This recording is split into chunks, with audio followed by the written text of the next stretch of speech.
اللہم صلی علی محمد وعلی آل محمد وبارک وسلم۔ بہت شکریہ محترم ڈاکٹر تنولی صاحب۔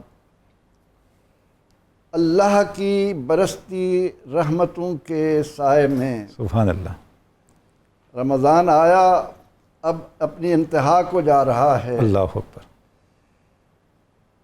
ان برکتوں اور سعادتوں کے جھرمٹ میں جی ہم جن مبارک ہستیوں کا ذکر پاک لے کر بیٹھے ہیں وہ صرف اس لیے ہے کہ ہم ان کی حیات طیبہ کے اوراق کی برگردانی کرتے ہوئے اپنے آپ کا جائزہ لیں کہ آج ہم اپنے اخلاق اور کردار کے کس معیار پر پورا اتر رہے۔ سبحان اللہ۔ یہ جاننے کی ضرورت ہے کہ جس دین کے ہم پیروکار ہیں جی وہ دین ہم تک کیسے پہنچا ہے، اس کے مخاطبین اولین کون تھے، انہوں نے اس دین کے لیے وہ جو چراغ مصطفی سے شرار ابولہبی کی آویزش شروع ہوئی اور وہ انتہا ہوئی محمد عربی صلی اللہ تعالی علیہ وسلم کے دین لانے پر، سبحان اللہ، جب اعلان ہوا کہ الیوم اکملت لکم دینکم واتممت علیکم نعمتی وردیت لکم الاسلام دینا۔ ضرورت اس امر کی ہے کہ ہم یہ جو مہکتے پھول، ان کی خوشبو اپنے دل و دماغ میں کیا اس طرح بھرنے کی کوشش کر رہے ہیں کہ ہم زبان سے جو دعویٰ کر رہے ہیں اپنے اخلاق اور کردار کے ساتھ اس دعوے پر کتنا پورا اتر رہے ہیں۔ اللہ اکبر۔ اب نبی اکرم رحمت عالم صلی اللہ علیہ وسلم وہ جو اعلان ہے کہ تبارک الذی بیدہ الملک وہو علی کل شیء قدیر، سبحان اللہ، اس قادر مطلق کی برکتوں اور رحمتوں کا اندازہ لگانے کے لیے، اس کو راضی کرنے کے لیے کیا ہے؟ الذی خلق الموت والحیات لیبلوکم ایکم احسن عملا۔ سبحان اللہ۔ یہ میدان آزمائش کا میدان ہے۔ اسی کی طرف توجہ دلاتے ہوئے اقبال علیہ رحمہ نے فرمایا نا کہ کبھی اے نوجوان مسلم تدبر بھی کیا تو نے، وہ کیا گردوں تھا جس کا ہے تو ایک ٹوٹا ہوا تارا۔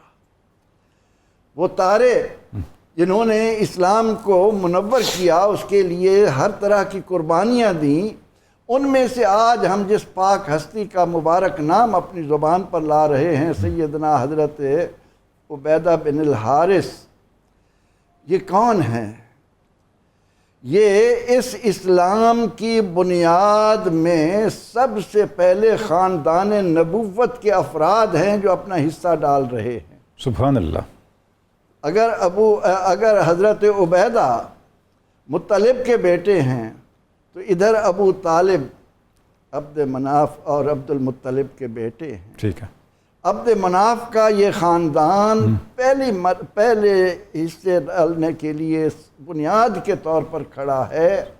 حضور نبی اکرم رحمت عالم صلی اللہ علیہ وسلم کے رشتے میں چچا جی حضرت عبیدہ بن الحارث رضی اللہ تعالی عنہ حضور سید عالم صلی اللہ علیہ وسلم سے کوئی 10 سال بڑے ہیں، ٹھیک ہے، جن کی بنا پر آپ کو شیخ المہاجرین کا لقب بھی ملا ہے۔ اچھا، یعنی یہ بھی آپ کا ٹائٹل ہے ایک؟ یہ شیخ المہاجرین لقب پانے والے، ابو الحارث کنیت پانے والے حضرت عبیدہ بن الحارث رضی اللہ تعالی عنہ السابقون الاولون کا چمکتا دمکتا پہلا ستون ہے۔ سبحان اللہ۔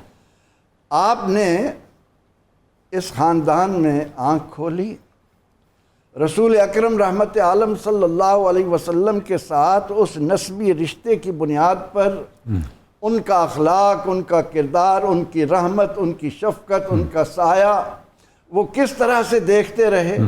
جب رسول اکرم رحمت عالم صلی اللہ علیہ وسلم نے دعوت اسلام دی تو سب سے پہلے آنے والوں میں السابقون الاولون میں ابو عبیدہ ہوں، عبد الرحمن بن عوف ہوں، کیا کیا نام ہیں جن کے ساتھ یہ بھی اسلام میں داخل ہوتے ہیں۔ اور وہ جو خوبصورت بات آپ نے حضرت ابو طالب کے شعر کی کہی، وہ اس بات کو ظاہر کرتا ہے کہ اس مقدس خاندان کے ان بابرکت افراد نے باہمی طور پر یہ طے کر لیا تھا کہ یہ جو ایک آزمائش کے طور پر ہم جس میں قدم رکھ رہے ہیں اس میں ہم نے یکجان ہو کر اور ہر طرح کی قربانی دینے کے لیے، سبحان کیونکہ اللہ، قرآن کہتا ہے ان اللہ اشترى من المؤمنین انفسہم واموالہم بان لہم الجنہ۔ ڈاکٹر صاحب، میں اور آپ جب کلمہ پڑھتے ہیں، اہل ایمان کو اس قرآن کی صداقت پر توجہ دینی چاہیے۔ ہم اس وقت معاہدہ کر رہے ہوتے ہیں کہ اے اللہ، ہم نے اپنی جانیں اور اپنے مال جنت کے بدلے تیرے ہاتھ فروخت کر دیا۔ اس راہ میں آنے والی مشکلات میں کسی قدم پر ہم ڈگمگائیں گے نہیں کہ تیری طرف سے ہمیں یہ کہنا پڑے کہ ہم حسبتم ان تدخلوا الجنۃ ولما یاتکم مثل الذین خلوا من قبلکم مستهم الباساء والضراء وزلزلوا۔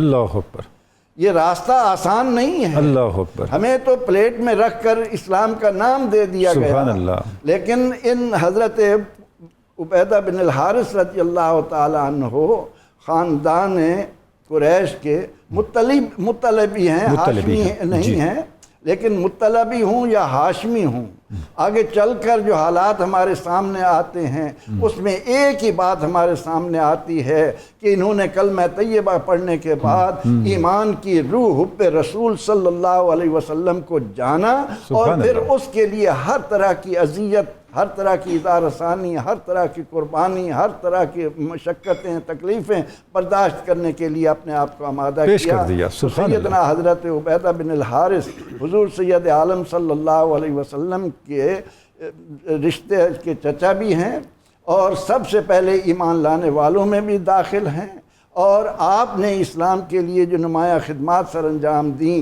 آج وہ ہمارے لیے مینار ہے۔ سبحان اللہ، سبحان اللہ۔ پروفیسر صاحب، یعنی جس طرح سے حضرت عبیدہ نے انہوں نے اپنے آخری لمحوں میں حضرت ابو طالب کا جو شعر پڑھا، اس کا مطلب ہے وہ شعر صرف حضرت ابو طالب کا نہیں تھا، وہ ان سب کا ایک مشترکہ مینیفیسٹو تھا کہ وہ نسلمہ، سبحان اللہ، حتیٰ وہ نسلمہ، ہم اپنے آپ کو اس بات کے سپرد کر رہے ہیں کہ حتیٰ نسرع، کہ ہمیں خون میں لت پت ہونا کیوں نہ پڑے، نزحل، ہم غافل ہو جائیں گے اپنی اولادوں سے، اپنی عورتوں سے، ہم کسی چیز کی پرواہ نہیں کریں گے، ہم اسلام کی عظمت کے لیے ہر طرح کی قربانی، لیکن رسول اللہ کی حفاظت سے غافل نہیں ہوں گے۔ رسول اللہ، سبحان اللہ، سبحان اللہ، وہ ایمان رسول اللہ، سبحان اللہ، سبحان اللہ۔ اور پھر انہوں نے عمل سے ثابت بھی کر دیا، اپنی جان جو ہے وہ نشاور کر کے، قربان کر کے، وہ جو ایجنڈا دیا تھا حضرت ابو طالب نے، اعلان فرمایا تھا، اس کو حقیقت بنا کے دکھا دیا،